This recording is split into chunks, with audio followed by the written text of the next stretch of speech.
Hello again. Let us turn out now to the final module of our training, covering drives of carbon offset prices. This is a rapidly evolving area.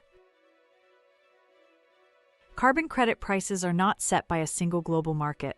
They vary significantly by project type, standard, vintage, geography, co-benefit profile, and, increasingly, by the presence or absence of a corresponding adjustment.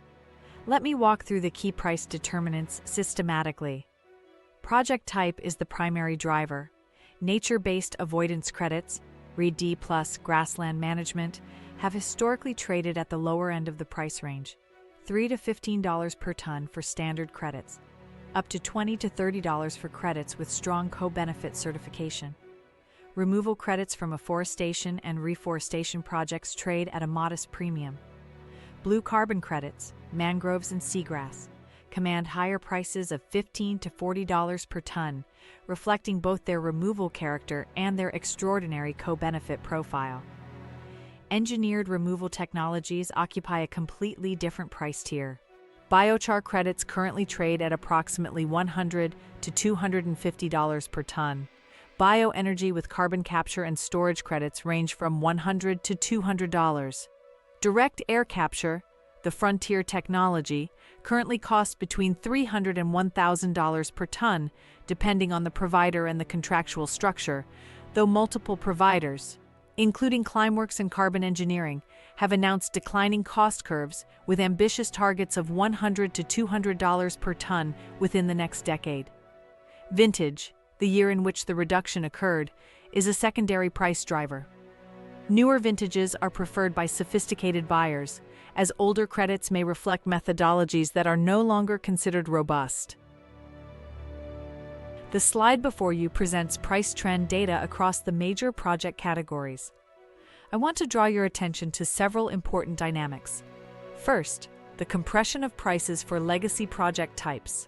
Renewable energy credits, wind, solar, small hydro, that were once priced at $5 to $15 per ton, have largely fallen below $2 per ton in recent years, and many are effectively unsaleable to quality-conscious buyers. The market has concluded that these projects are no longer additional in most geographies. Second, the emergence of a two-tier structure in nature-based solutions. Standard RED+ credits, those without co-benefit certification, without corresponding adjustments, and from projects with questionable baselines, have also faced significant price pressure, falling to $3 to $5 per ton.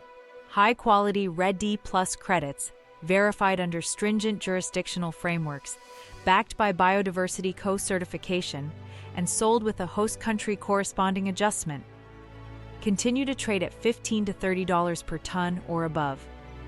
Third, the premium attached to corresponding adjustments has become measurable and significant. Analysis by market observers, including Ecosystem Marketplace and South Pole, suggests that credits backed by a corresponding adjustment command a premium of 20 to 50% over otherwise identical credits without one.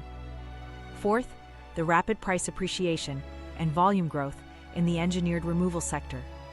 Buyers across the technology and finance sectors are entering long-term offtake agreements with DAC and biochar providers at prices that would have seemed implausible 5 years ago, driven by the recognition that high-quality, permanent removals are a scarce and strategically valuable asset. The final dimension of price dynamics I want to address is the relationship between voluntary and compliance market pricing, because the gap between them raises important strategic questions. European Union allowances, the compliance instrument of the EU ETS, have traded between 50 and 100 euros per ton for most of the period since 2021. This price reflects the genuine scarcity of allowances under a declining cap and the economic cost of compliance for heavy industrial operators. It is a structural price, not a market preference. Voluntary carbon credits, by contrast, trade at a substantial discount to compliance allowances, often by a factor of 3 to 10, depending on project type. This price differential reflects several structural differences. Voluntary credits are not legally mandated for any specific buyer. The supply of voluntary credits is not constrained by a regulatory cap. And, historically, The quality assurance framework for voluntary credits has been less rigorous than for compliance instruments. However, the direction of regulatory travel is toward convergence, not in terms of absolute price, but in terms of quality requirements. The EU's Carbon Border Adjustment Mechanism, the CSRD's disclosure requirements, CORSIA's emissions unit criteria, and the ICVCM's core carbon principles all represent steps toward a more regulated, more rigorous voluntary market. In the medium term, over the next 5 to 10 years, market participants should expect that the lowest quality voluntary credits will become commercially obsolete, that CORSIA-eligible and Article 6 compliant credits will command meaningful premiums, and that the overall price floor in the voluntary market will rise. We are approaching the end of this course. Before I close, I want to offer a synthesis of what high-integrity participation in carbon markets actually looks like, both on the supply side and the demand side. For buyers, corporations, financial institutions, and governments procuring carbon credits, high integrity requires 4 things. First, a clear internal hierarchy. Deep emissions reductions come first. Offsets address only residual emissions that cannot currently be eliminated. Second, a rigorous procurement process. Credits should be evaluated not only on price, but on additionality quality, vintage, standard, co-benefit profile, and corresponding adjustment status. Third, transparent public claims. The vocabulary of carbon neutral and net zero carries different evidential requirements, and companies should use only those claims they can fully substantiate. And fourth, long-term counterparty relationships. The shift from spot market transactions to long-term offtake agreements with project developers provides price certainty and greater due diligence opportunities. For project developers and standard bodies, high integrity requires continuous methodological improvement, rigorous third-party oversight, and genuine engagement with host communities. The social license to operate, particularly for land-based projects, is not a compliance checkbox. It is a material risk factor. The carbon market, at its best, is a mechanism for channeling private capital toward emission reductions and removals that would not otherwise be funded. That is a genuinely valuable function. The market's integrity challenges of recent years do not invalidate that function. They define the standards it must meet to fulfill it. Before we conclude, I want to ensure you leave this course with a firm command of the terminology. The carbon market has a specialized vocabulary, and precision in its use is a signal of expertise. A carbon credit, also called a carbon offset, represents 1 metric ton of CO2 equivalent reduced, avoided, or removed from the atmosphere, as verified by an accredited third party. An allowance is a compliance instrument issued by a regulatory authority, distinct from an offset, which is generated by a project. Retirement is the permanent cancellation of a credit for the purpose of an offsetting claim.